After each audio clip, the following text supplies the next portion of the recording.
Hello everyone, good morning. আজ বানাবো লোটে মাছ দিয়ে দারুণ একটা রেসিপি। চলো রেসিপিটা তোমাদের সাথে শেয়ার করা যাক। ফার্স্টে আমি মাঝারি সাইজের দুটো পেঁয়াজ কুচি কুচি করে কেটে নিয়েছি। এরপর মাছগুলোর মধ্যে পরিমাণ মতো নুন আর হলুদ মাখিয়ে নিলাম। তারপরে একটা কড়াইয়ের মধ্যে পরিমাণ মতন সর্ষের তেল দিয়ে দিলাম। সর্ষের তেলটা প্রায় আমাদের গরম হয়ে এসেছে। তারপর কেটে রাখা পেঁয়াজ কুচিগুলো দিয়ে দিলাম আর তার সাথে 4টে কাঁচা লঙ্কা দিয়ে দিলাম।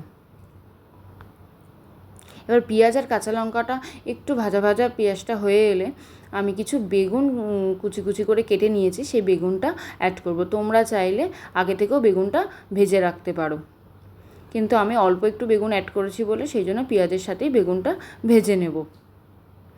এই যে ঢাকা দিয়ে দিলাম, তাহলে বেগুনটা ভালো ভাজা হয়ে যাবে। ঢাকা খুলে দেখছি পেঁয়াজ আর বেগুন ভালোই ভাজা হয়ে গেছে। এরপর 5-6 কোয়া মতন রসুন থেতো করে রেখেছি, সেই রসুনটা অ্যাড করব।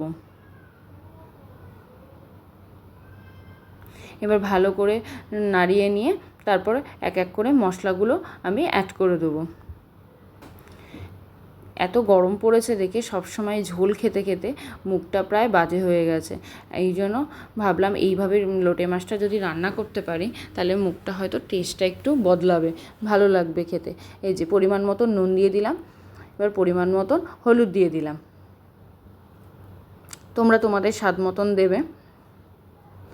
তারপর জিরে গুঁড়ো আর কাশ্মীরি লঙ্কার গুঁড়ো দিয়েছি একটু কালার হওয়ার জন্য, তোমরা এটা চাইলে স্কিপও করতে পারো। এরপর মশলাগুলো ভালো করে কষিয়ে নেব। মশলাগুলো ভালো করে কষানো হয়ে গেলে আমি মাছগুলোকে অ্যাড করব। মাছগুলো আমি দিয়ে দিয়েছি। মাছ দিয়ে মশলা দিয়ে ভালো করে একটু কষিয়ে নেব। অনেকে দেখেছি এই মাছগুলো আগে থেকে সিদ্ধ করে বা কাটা বার করে, কিন্তু আমি ওইভাবে করি না, আমি এইভাবে করি। আমার খেতে খুব ভালো লাগে, ইভেন খুব টেস্টও হয়। তোমরা বাড়িতে ট্রাই করো, খুব সুন্দর হয় খেতে। এরপরে ঢাকা দিয়ে দিলাম।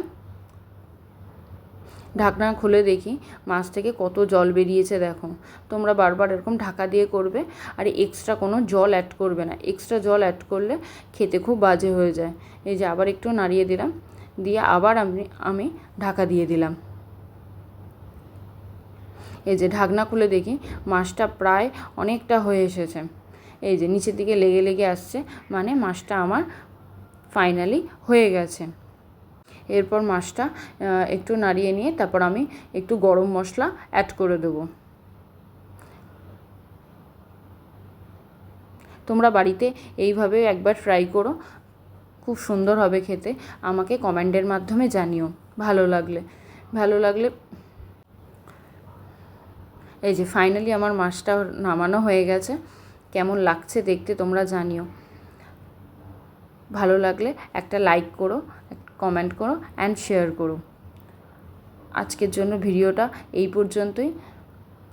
দেখা হবে পরের কোনো নেক্সট ভিডিওতে। ততক্ষণের জন্য তোমরা ভালো থেকো, সুস্থ থেকো, সাবধানে থেকো। টাটা।